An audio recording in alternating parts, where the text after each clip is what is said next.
talagang ganun lamang sa una. Marami pang tanong at pagdududa, lalo na kapag hindi mo pa nakukuha ang gusto nila pero ayaw sa'yong makita. Gawing vitamina, dagdag gasolina, pampagana lang yan sa napiling karera. Hawak mo man nobela ng sarili mong ruta.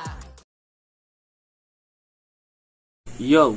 What's up sa inyo mga pakapaps? Muling nagbabalik ang inyong lingkod, Kuya Bonnie the Vlogger. At syempre, ayun, nababalik ko lang galing ng San Jose del Monte. For tonight's video, meron tayong bagong vlog. At yun nga, ihabol ko na lang to mga pakapaps, kahit sobrang late na. Walang iba kundi ang Zoning 17 final results.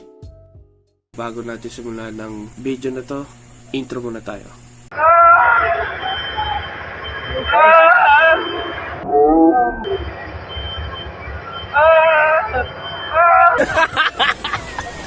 Oh, bitch, I'm a ghost.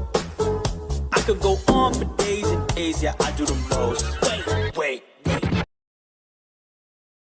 So yun, ayun, kamusta sa inyo mga pakapaps? I hope sana okay lang kayo mga pakapaps. Kahit na isang buwan ako nawala dahil nagtatrabaho ako sa San Jose del Monte. Basta kayo sinisipon ako pero malalagpasan ko to. Sa mga may mga inindang problema, malalagpasan nyo yan mga pakapaps. Bago tayo magpunta sa exciting part, ayun, pinopromote ko nga pala mga pakapaps, Real Jokes Clothing.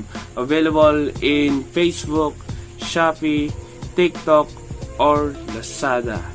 So, yeah, Red Jokes Clothing by Idol Sinyo Cagasan. Yeah! Wow! At syempre, ayun na nga, congrats sa mga nanalo noong June 1, 2024, Saturday, sa Zoning 17 na ginanap sa TIU Makati Central Square. Hosted by Enigma. Yeah. So yun, alam ko karamihan sa inyo ay nakita nyo na kung sino yung mga nanalo. Ang mga sumalang nun, unahin muna natin sa non-tournament, Casper vs Andros. Pangalawa, Prince vs Espero. Pangatlo, Nekoji vs Antonym. Pang-apat, Katana vs Mirage. At Unico na nagbabalik versus Saint Ice. Yan, yung mga nabanggit ko ng mga ibang pangalan dito, especially kay Saint Ice, Katana, Mirage, Nekoji, Antonym, Prince, Espero, Casper, Andros, mga bagong pasok sa lip top. Nag-tryouts sa 1 minutes. Punta na tayo sa Isabuhay 2024, dalawang Isabuhay 2024, Islakwan versus Rafian at G-Clown versus Vitro. At ang main event natin mga pakapaps is Lipcram versus Cerdeo. So ipapakita ko na lang sa inyo mga pakapaps. Sa mga ilang okay lang, pwede nyo i-skip ang video na to sa mga nakakita. Sa mga hindi pa nakikita kung sino yung mga nanalo. So ayun, hindi ko na patatagalin. Paroonin nyo lang yung video na to. Watch this.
So yun, congrats sa mga nanalo. Para sa next event, Universikulo 12, nagaganapin sa June 29, 2024 sa TIU ulit, Makati Central Square. At yun, ibabalik nila yung dating mahal na ticket na 850 para sa pre-sale, 1,250 para sa gate. May kasama niyang free beer. At ang mga sasalang para sa Universikulo 12, so sa non-tournament, Shaboy versus Dodong Saipa, Lord Manuel versus Pilos, Blasir versus Frick, Vicente versus Jules, at Cruz versus na nagbabalik na si Cripley. Para sa Isabuhay 2024, dalawa ang nakasalang para sa Isabuhay 2024, Surgenio versus GL at EJ Power versus Romano. At ang main event, pang huli sa lahat, after magkaroon siya ng issue, nagbabalik Idol Tipsy D versus veterano na to sa larangan, Batang Rebelde. So, meron na rin yung history mga pakapaps. Sa mga hindi nakakaalam, si Tipsy D tsaka si Batang Rebelde ay nagtapat na yan noong 2012 nung 5v5. Sa B-side yun ginanap, Central Luzon versus Calabarzon. Sa mga palad, hindi pinalad na manalo ang Central Luzon, kaya ayun, napunta sa Calabarzon. Ang miyembro ng Calabarzon, Batang Rebelde, Rapido, Missile, Icarus, at syempre ang legendary na si Saito. Sa Central Luzon naman, Tipsy D, 3rd D, Scientifico, Kamandag, at syempre Nico na ngayon ay si Atanga. Ay, hindi pala, Akata pala. sorry. What? Akata. Pero Nico pa rin ang tinatawag ng ilan, pero Akata siya ngayon. So ayun, miski pa paano mga pakapaps ay napasaya ko yun kahit konting-konti lang. So ayun.